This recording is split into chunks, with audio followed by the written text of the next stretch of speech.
Bismillahirrahmanirrahim.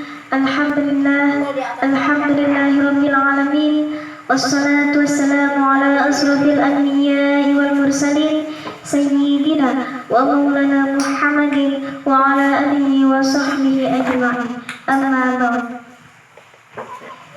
Yang saya muliakan, yang serta saya hormati Ibu Nyai Anilatul Hidayah, yang kami tunggu-tunggu barokah manfaat ilmunya. Amin amin ya rabbal alamin.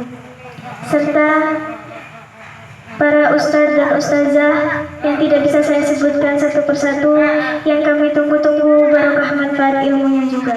Amin amin ya rabbal alamin.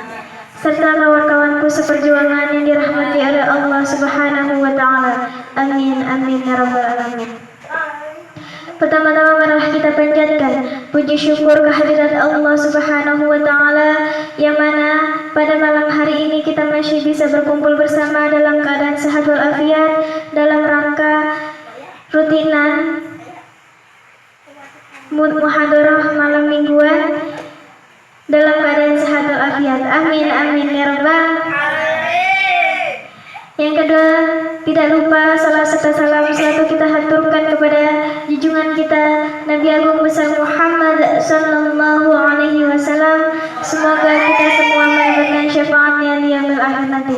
Amin amin ya rabbal alamin.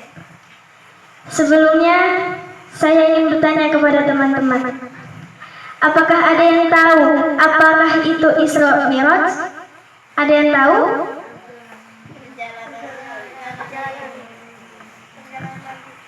Perjalanan apa?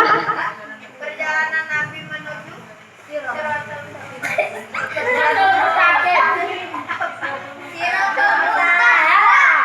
Ya, perjalanan Nabi Muhammad yaitu menuju Siratul Muntaha, yang pada artinya malam.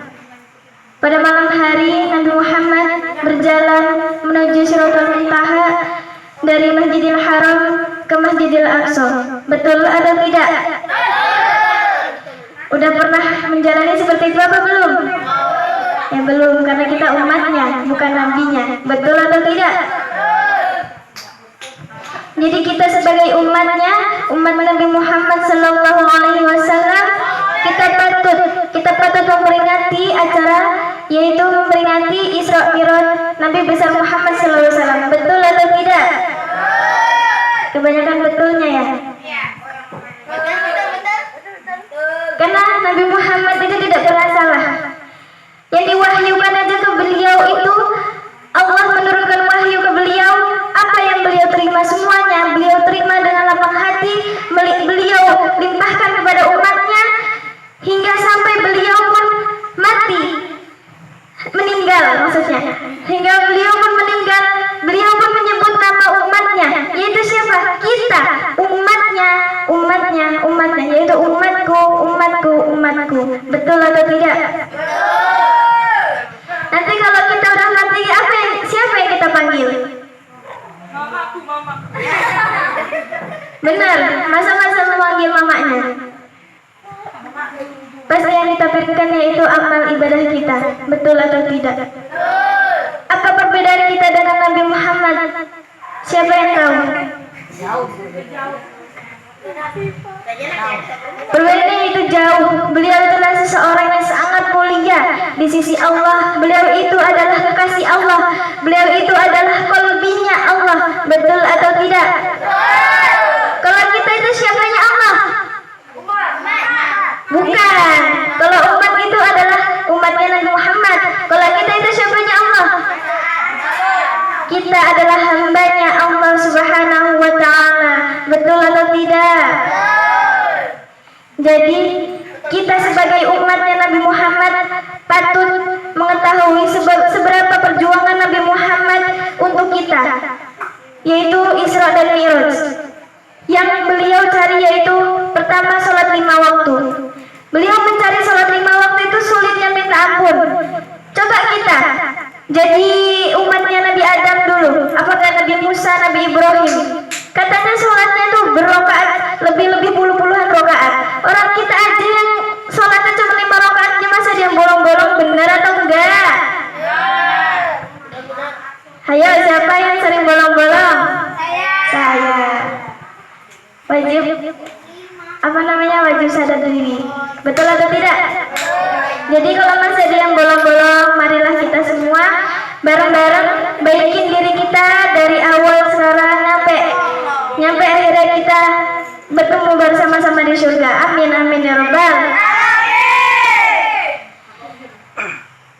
Lanjut lagi ke Isra dan Mi'raj. Karena di sini temanya Isra dan Mi'raj. Isra Mi'raj adalah perjalanan Nabi Muhammad dari Masjidil Haram ke Masjidil Aqsa. Siapa yang tahu Masjidil Haram itu? Di Palestina kalau nggak salah. Masa Iya. Masjidil Haram yaitu tempat awal Nabi Muhammad berangkat dan yang akan dituju yaitu Masjidil Aqsa, yaitu yang sekarang ada di Palestina. Yang sedang kita perjuangkan, kita doakan saudara-saudara kita di sana memperjuangkan agama Islam, berdoa untuk bersama-sama agama Islam tetap jaya, tetap menjadi agama yang seutuhnya, tetap menjadi agama yang benar-benar agama yang suci di sisi Allah. Betul atau tidak? Amin amin ya rabbal alamin. Jadi kesimpulan dari Isra dan Mi'raj ini, marilah kita sama-sama mengerti bagaimana letihnya Nabi Muhammad memperjuangkan kita umatnya untuk kita umatnya di akhir zaman ini.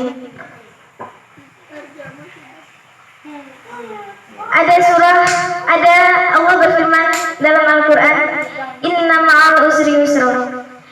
Di setiap kesulitan pasti akan ada kemudahan. Betul atau tidak?